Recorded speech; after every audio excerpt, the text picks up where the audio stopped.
Semua di dalamnya ada petunjuk kehidupan kita dari mulai bahkan dalam kandungan sampai kita wafat kepada Allah Subhanahu wa taala. Kalau diikuti petunjuk ini, langsung turun jaminan dari Allah. Hidup kita pasti akan tenang dan nyaman. Saya bacakan cepat ya.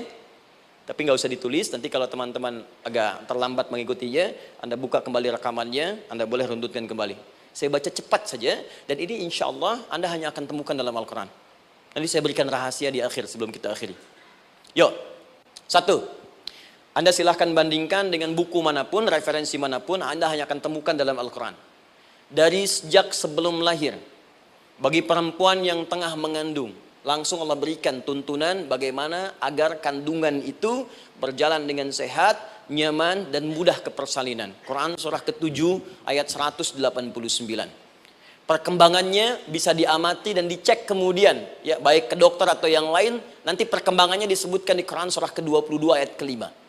Dirinci lagi di Quran surah ke-23 ayat 11 dari 9 sampai dengan 13. Kemudian mulai terlahir, dari lahiran diberi petunjuk oleh Allah. Nih, berikan ASI maksimal 2 tahun. Kalau ingin berhenti sebelum 2 tahun boleh, begini caranya. Quran surah ke-2 ayat 233. Dari sampai usia 2 tahun menjelang balik, kata Allah berikan 4 pendidikan dini. Ini turunannya, disebutkan 1, 2, 3, 4. Jika Anda ajarkan ini, maka anak ini akan tumbuh. 1, dekat dengan Allah. 2, dijamin taat pada orang tuanya.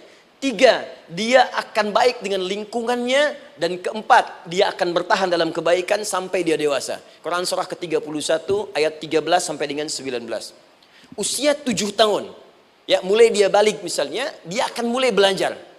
Bagaimana cara belajar yang baik supaya cepat paham, gampang mengerti. Turun Quran surah ke-9 ayat 122. Amalannya di Quran surah 96 ayat yang pertama. Kemudian rinciannya diturunkan di Quran surah kedua ayat 282 di ujung ayatnya.